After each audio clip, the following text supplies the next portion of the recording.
In this video, we're going to show you everything you need to know about how to properly set up, connect, and use the Rode Podmic with the Focusrite Scarlett 2i2 4th Gen. Now quickly, in terms of setup for how this video works, right now you are listening to the Universal Audio SC1 condenser microphone. It's being recorded off screen. You'll see a logo up in the top corner here letting you know what microphone you're listening to at any given time. So once we connect the Rode Podmic to the Focusrite Scarlett 2i2, that will change to a logo of the Rode Podmic. Now, if you are looking for pricing or specs for anything that you see in this video, we have links down in the description below where you can find everything you see here from a variety of online retailers to make sure that you are getting the best price possible. So first of all, what do you get in the box? When you get the Focusrite Scarlett 2i2, you get the audio interface and a couple USB cables. We already have the audio interface here connected to our computer with the USB cable. When you get the Rode Podmic and you take this out of the box, you get the Rode Podmic. You don't get anything else with this microphone. So there are a couple important things that we're going to go through that you need to pick up if you want to make all of this work together. The first one of those things is some type of microphone stand or boom arm. You have a couple different options here. You can get a cheap, inexpensive table stand. These work really well. You can get some that articulate now, and you can get a floor-based stand if you want as well. My personal preference is to use some type of boom arm. In this video, I'm using the Rode PSA 1 Plus. This is my favorite boom arm to use. So let's connect the Rode Podmic to our boom arm now. To do that, you just bring it up, and then you can just screw it in. Next, it doesn't matter how good of a microphone you have if you have bad microphone positioning. The Rode Podmic is a dynamic microphone, and most dynamic microphones benefit greatly from being really close to the source. For me, I like keeping the microphone within about a fist of my mouth. I like to have it off axis. If you speak directly into the Rode Podmic, you're going to notice some of those P and B sounds interrupting the diaphragm of the microphone. It doesn't sound as good, so I like to have it just slightly off axis. Next, let's connect the Rode Podmic to the Focusrite Scarlett 2i2. In order to do that, we're going to use an XLR cable. Lately, I've been using the Rode XLR3. I think these are really good XLR cables. They basically take the cable from my favorite brand, Canary. They put Neutrik connectors, which are actually my favorite connectors on them, and they call it a Rode XLR cable. So they're basically just white labeling it by taking the best of the best. That's why I like these cables right now. So you can connect the XLR cable to the back of the microphone. And then we're going to run our cable nice and neat down our boom arm. You always want to make sure everything is neat and tidy in your recording. Next, we're going to take the other end of this XLR cable and connect it to the back of the Focusrite Scarlett 2i2 in the first channel. Next, let's take a quick look at the Focusrite Scarlett 2i2 to make sure that we can set everything up correctly. In the top corner here, you'll see that the number 1 has a green light behind it, and the number 2 has a white light behind it. You can change that by hitting the select button here. You can see that I can toggle it back and forth. Wherever the green light is, that's what channel is selected, and that's what you're going to be modifying with the controls on the Focusrite Scarlett 2i2. Next, we can have 48 volts of phantom power turned off. This is a dynamic microphone. Phantom power won't help or hurt this microphone in any way. It's a phantom, it's ignored by this microphone, but if you don't need it, it's best just to leave it off. Next, we have instrument mode. We're not using the instrument 1/4 inch inputs on the front, so we can leave that off as well. We will talk about the auto, safe, and air buttons once we get this microphone set up. Next, let's turn up the preamp on the Focusrite Scarlett 2i2. To do that, I'm just going to turn up the rotary knob on the front of the Focusrite Scarlett 2i2 for the channel 1. Now, when you look over at Focusrite control here, you can see that I'm peaking at about -14 dB. When I record with any type of microphone, I try to record between -18 and -12. This does a couple of things for me. One, this brings the microphone up to a level that's loud enough for me to edit and process on my computer and record. And two, it's not too loud that you're peaking, clipping, or distorting. If you turn this up too much and you peak or clip, if you hit 0 dB, you will ruin your recording, and there's nothing that you can do to fix that audio that is peak or clipped. But we'll talk about that a little bit more throughout the rest of the setup here. Now that we have the Rode Podmic connected, let's talk about some of those plosives again.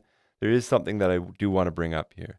If you talk directly into the microphone, make a lot of P and B sounds, like Peter put peanut butter on pineapple pizza, Peter put peanut butter on pineapple pizza, you can hear that those plosives are getting through to the diaphragm, and you hear these little blowouts of the diaphragm. With the Rode Podmic, I do generally recommend that most people use some sort of foam windscreen on it. On the Rode Podmic USB now, it actually comes with a foam windscreen, so I think they've identified this as an issue. I'm going to put this on now. Now when we have the foam windscreen on the Rode Podmic and I look into the microphone directly and I say, Peter put peanut butter on pineapple pizza, Peter put peanut butter on pineapple pizza, you can tell that it sounds a lot better. It does hide a little bit of those high frequencies, a little bit, which I actually prefer with the Rode Podmic as well. So there's two good reasons there that I prefer to have the windscreen on the Rode Podmic. Next, let's look at some of the options that we have on the Focusrite Scarlett 2i2. Now there is an auto gain setup mode here. If you press that, this green halo here will go blue for 10 seconds and it will automatically set up the gain on this microphone. So if you are uncomfortable setting up the gain manually, you can go ahead and hit that auto button. I'm going to quickly demonstrate it for you now. And now you can hear. And now you can hear the Rode Podmic again. That calibration is complete. If we look over at our computer and Focusrite control, you can see auto gain successful and then hit done. As I speak into this microphone now, you can see that we are peaking at minus 14.6. So it actually set the gain at a very similar level that we were at previously. Next, we have safe mode. Now, safe mode is a way that you can prevent that clipping or distorting that we were talking about earlier. Now, safe mode doesn't compress or limit the audio. What it actually does is it will rapidly change your input gain or your preamp setting on the Focusrite Scarlett 2i2 if you are getting too close to safe mode where it's actually affecting the quality of your audio. Now, I don't like leaning on safe mode. Some people are tempted just to crank it up and let safe mode do the work. It'll be as loud as possible, but it won't peak or clip. So what's the problem? The problem is that since it doesn't have a limiter or a compressor, it does it kind of abruptly. If you lean on safe mode, then you'll hear the volume going up and down really quickly throughout your recording, and it will sound inconsistent. So by all means, if you are worried about it, you can go ahead and turn on safe mode. It will protect your recording, but don't drive your gain harder than we have it now at minus 14. And then safe mode will just cover you if you cough in the microphone or laugh really loudly, or there's one or two incidents throughout your recording. Maybe you really give it in a performance. It will protect you and you can save the recording then, but don't lean on it. Next, we have air mode. You can see right now that there's a white light above the air button here. Let's go ahead and turn this on the first step here. So with a single press, it goes green. With this green air mode here, what this does is it gives what Focusrite calls presence to the microphone. It gives a boost of the upper air frequencies, and it really brightens up a dynamic microphone. This is one way that you can claw back some of that brightness if you really like it. Once you put the windscreen on, the windscreen will numb some of those frequencies, and then you're basically re-adding them back in with the air mode.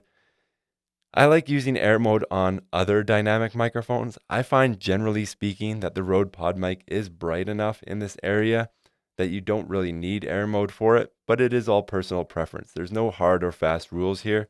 If you like it on your recording, by all means, go ahead and use it. Now let's click that air button again.